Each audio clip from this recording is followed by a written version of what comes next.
Welcome to the BBC Podcast, tapping in with Tunchi again. Today we're going to go East Coast and get a real good women's description, good insight from a nice boss lady going by the name of Coriel.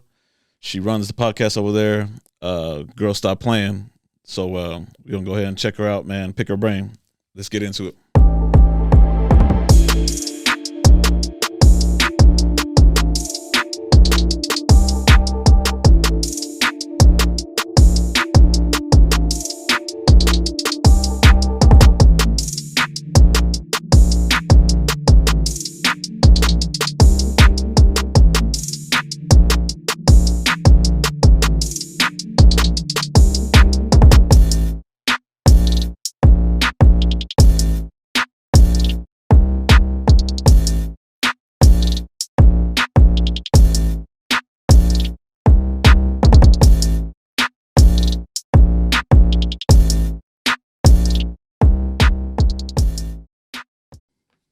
Okay.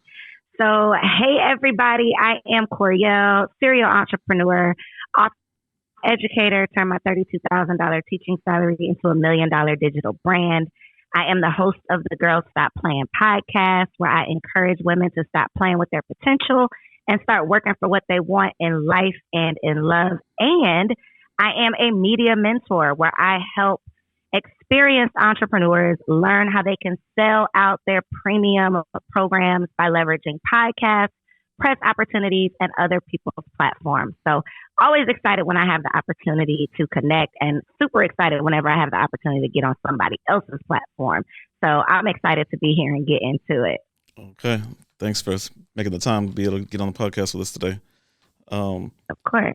Jump right into it, man. You got a lot of information. Like, can you tell us a little bit about your background so these ladies know where you're coming from?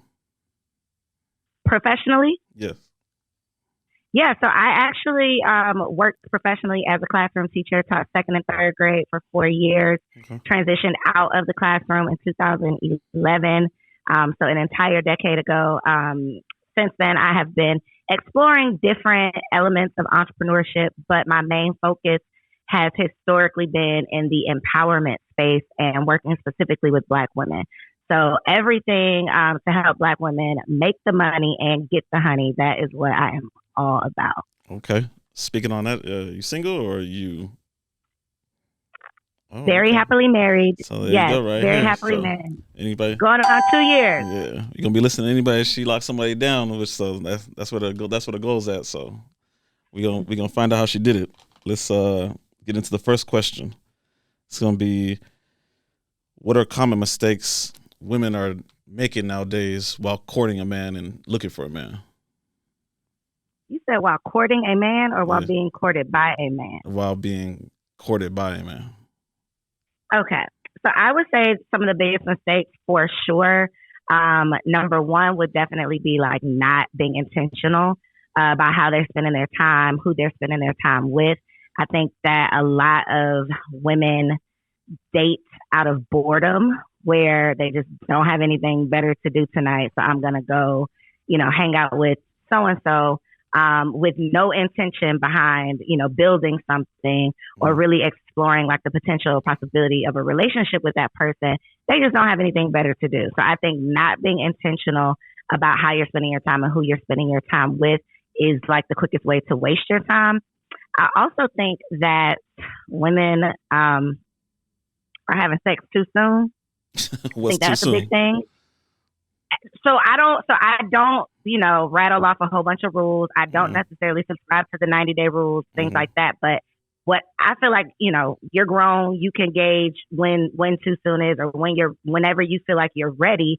But I think that a lot of times women don't wait until they're ready. They don't wait until there is a possibility or some conversation around commitment. Like, are we actually going somewhere?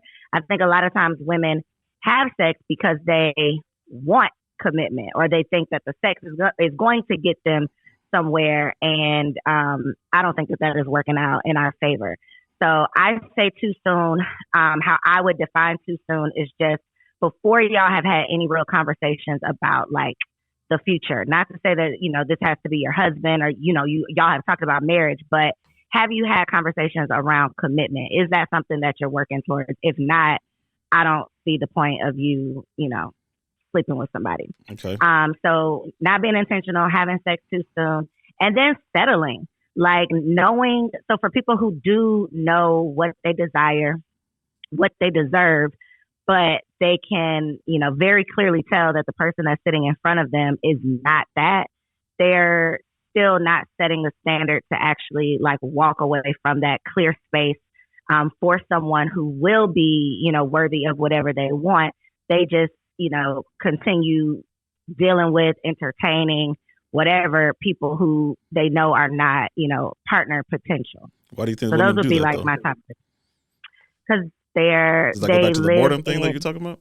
yeah, I think it goes back to the boredom. I also think it goes back to like trying to fill a void, Okay. feeling like you need somebody. Companionship, I know, is like, that's human. Like, that's a human desire for companionship, but I don't think that you should trade your standards just to have someone. I find something else to do with your time versus feeling like, I have to spend time with someone of the opposite sex in order, for me to feel good about myself, or for me to, feel like I have somebody, even if this somebody isn't truly what you desire or what you deserve.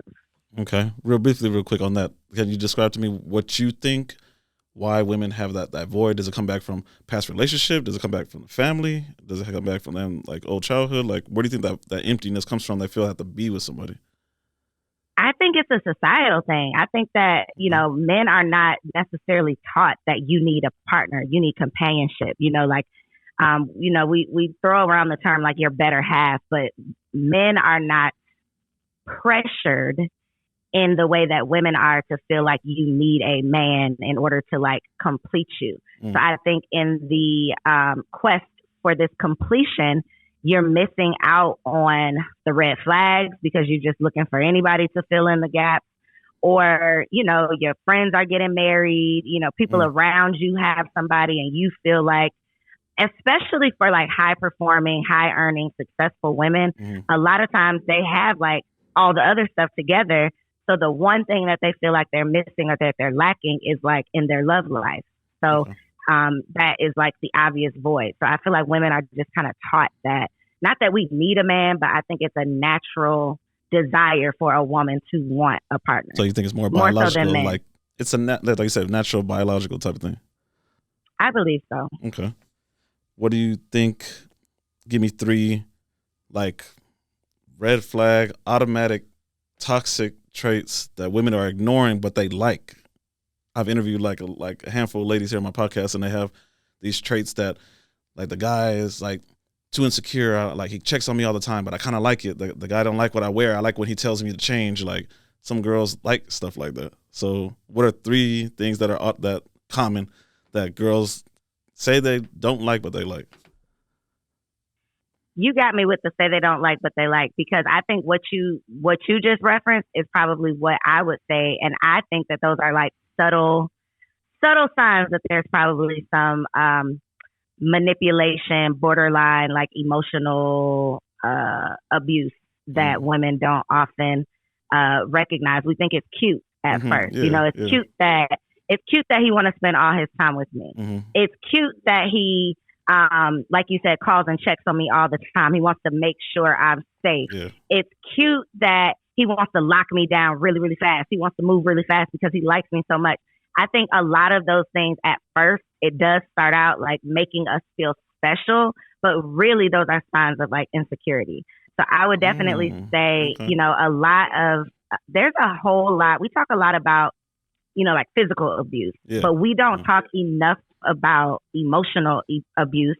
True. And so I think that leads a lot of women, myself included, to get into these relationships that are abusive, but because we're not, getting knocked upside the head, we don't recognize it as abuse. We just think, he really, really likes us and he can't help it. And, all of those types of things, but that's very much so signs of abuse. Okay.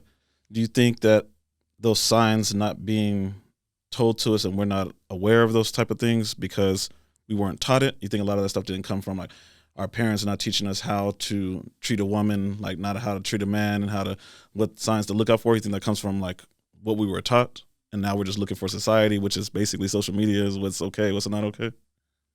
Yeah, for sure. I think we were. I don't think it's what we were taught. I think it's what we were not taught. Like I don't think for the Black community specifically, I don't think we're taught how to be in relationships. Most women are literally like our parents. They didn't talk about sex. They didn't talk about relationships. They didn't talk about marriage. It was like these topics that were avoided. Yeah. And then they just expect you to figure it out.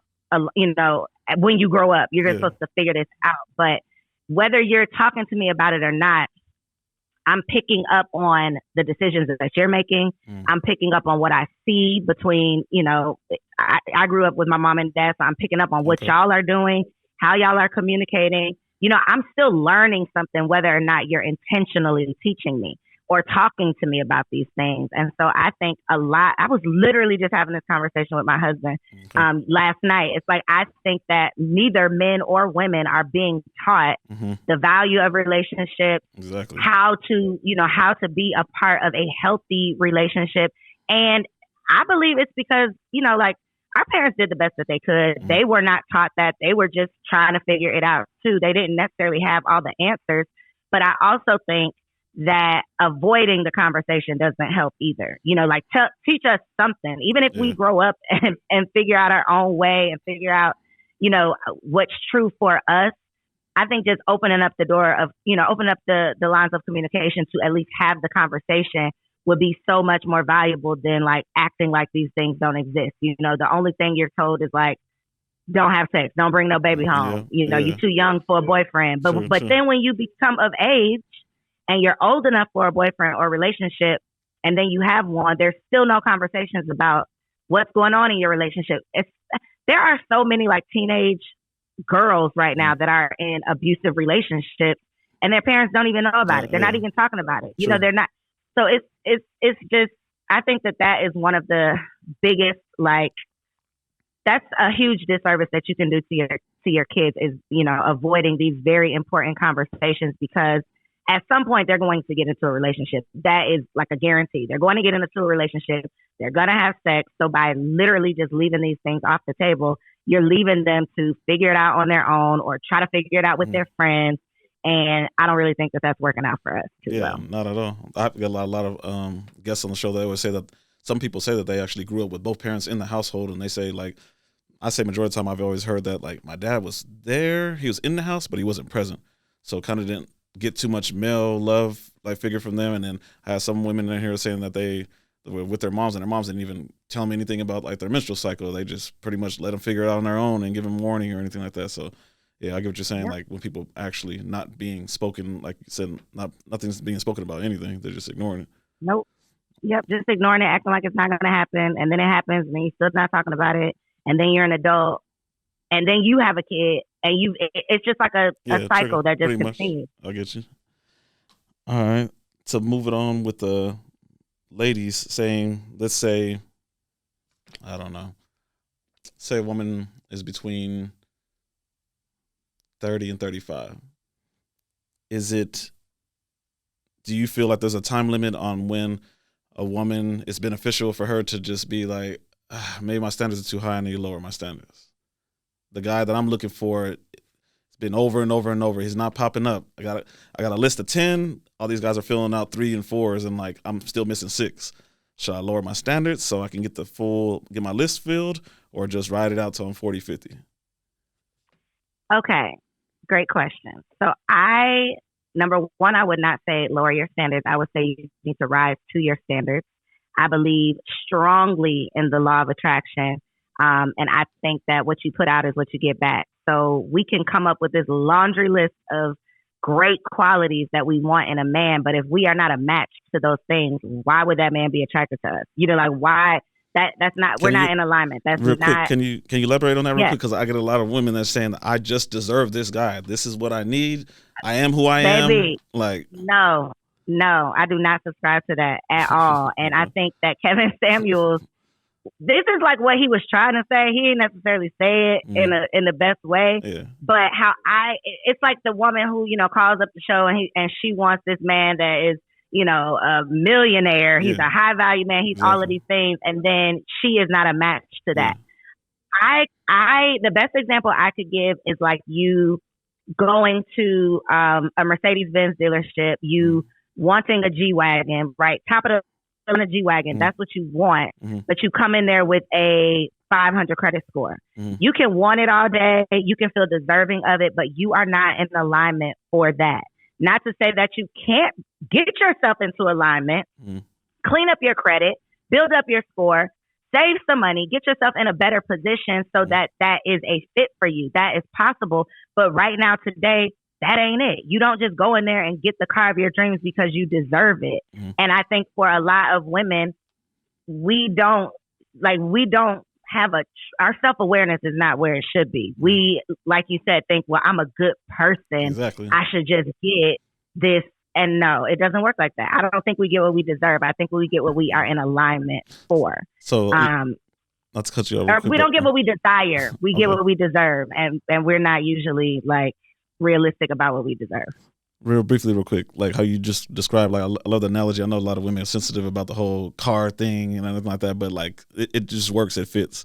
You saying somebody like a woman comes in with a 500 credit score in like metaphorical, like how does she get her credit score up? Like what makes a woman not value of the man that she's looking for yet? Like how does she get there? Okay, so let's say using like back to the relationship example. Let's say one of the things on your list is you want I want a God-fearing man, right? I want this God-fearing man who is a leader and he's a positive role model or whatever, something like that. That's one of the things on your list. But then you spend the majority of your time cursing people out, complaining, being negative, gossiping. You are literally not on the same wavelength as this person that you're looking for. So one of the ways that you can get there is to change your attitude. It's to recognize who you truly are and not just who you think you're showing up as. But self-awareness, I think, is really, really important. Your environment, like who you're spending your time with, the things that are coming out of your mouth, your attitude. Like I have talked to several men, and they say like the number one thing on their list is like, I want a woman that brings me peace. Are you a peaceful person? Like if you want this God-fearing man, put yourself in his shoes and think about what he wants in a mate and then just become that. So I don't think there's like a cookie cutter what you need to do to get a man. I really think it depends on the man that you seek, put yourself in their shoes and think about the type of woman that they will actually be attracted to. Another big thing that, I always see the clips about, we always have the conversations about is like the boss chick. Yeah. Most successful men are not attracted to that. Yeah. And I wouldn't say former boss chick, but it's still down in there. But most masculine men don't want the boss chick because boss chick a lot of times translates into masculine energy.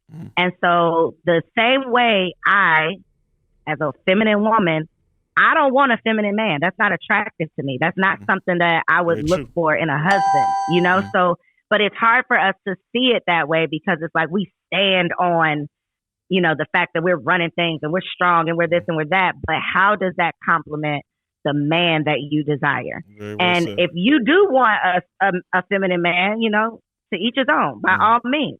But most women, that's not what they're looking for. So it really comes down to like putting your personal feelings aside and really like using your brain, your logic, using your logic and thinking about what would this man want versus just what I have to give.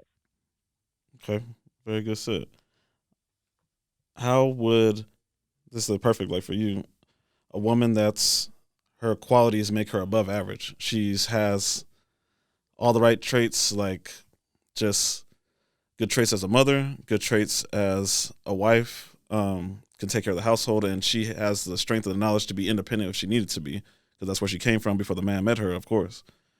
How does, like, what type of man does that woman need?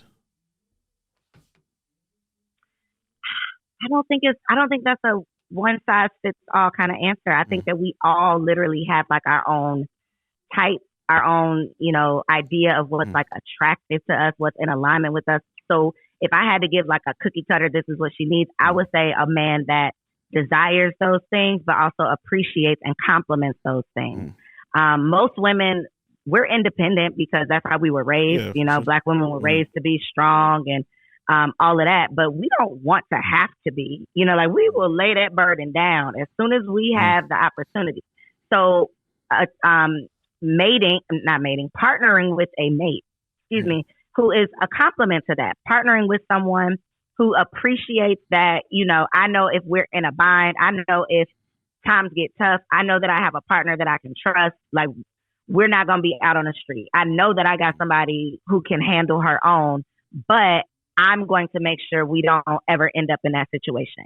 I'm going to make sure that anything that you do is extra. Like finding the man that compliments that and appreciates that, I think would be like my cookie cutter answer of like what that woman needs. Somebody who desires that and appreciates that. okay. So, like, do you think a man that's, I guess, not financially up there, say a woman brings in about 200K for the year, and the guy only makes about like 70, out of 10 women that are successful like that, would they give a man that type of like time of day? Even though he fits everything, say if he's 10 on our list, and just he's just missing that 6 figure point, but he can control the room. He's masculine. He's very like open minded. Like he's loving, God fearing, all that stuff. But his just money's not right. Like I see it nowadays. Like I a lot of men are getting overlooked just because right off the back, you don't even make enough money. Like I didn't even waste my time with you. I think it's a personal preference. I think that for the woman that you described, most of those women are not seeking a man for money because she has that. That's Mm, not necessarily what she's looking for. Like I don't necessarily mm, need that from you because I got that covered. So if you are willing to offer me companionship, to offer me partnership, to be a good father to the kids that I want to mm, have, like if you have those other things, then I would say the majority of the women um, would be willing, to give that person a chance. However, I think the natural like question that the woman would have would be like, well, what are you aspiring to do? Like, is this the end all be all? And not to say that you have to be aspiring because mm, $70,000 is, it's cool. It depends mm, on the city that you live in. mm, So are you aspiring to do something else? Is this just the season that you're in right now? Like, what are we working toward? But I believe like the right woman will cultivate whatever dream a man has. So it doesn't matter that you have, you're making 70,000 right now. If you have something you're working on or working towards, or you aspire to do more, the right woman will take that plan and literally take your goal and turn it into a plan.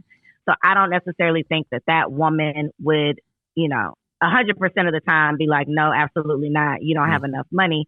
On the flip side, I have, had conversations with women who have tried that and then they're mm. like, Don't but work then out. I end up, it doesn't work out because then they're like, well, I end up paying for everything. Or, if Mm, we travel, he wants to, pay for mm, everything, but he can only afford this when I'm accustomed to that. And so sometimes that can be like that can be mm. a point of contention. So I really think it just depends on personal preference. Like, But I don't think that it would 100% be a hell no. mm, I just think it depends on the person and what you desire. One of my mentors, she's like, she does like $10 million in revenue every year, and her husband is a stay at home dad, and it works out just fine for them.